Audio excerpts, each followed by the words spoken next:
Outside the palace of Bashar al-Assad, Syrians gather to pose for photographs and celebrate the removal of its despised former owner. The public is not allowed inside the sprawling compound yet, where the courtyards stretch longer than a city block.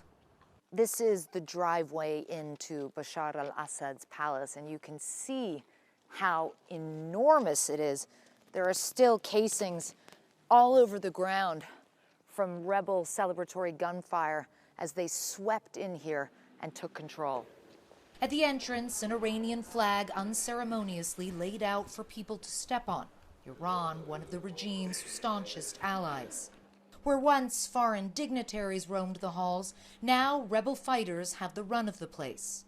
You can see blankets on the sofas in here. It looks like this is where the rebels are sleeping. And in fact, over here, you can see they've got some kind of a makeshift dining area going. Some of their weapons here, a couple of rifles on this sofa. So this gentleman here, who is with the rebels, has just asked that I put on my scarf. It's the first time since we've been here that anyone has asked me to cover my hair. من وينك يعني؟ من أي منطقة؟ من إدلب. أول مرة بتشوف.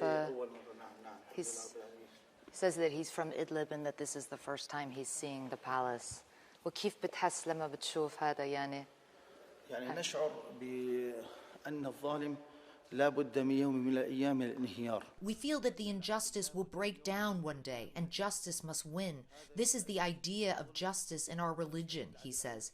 In Islam, it is a must and a promise of Allah that Islam is victorious.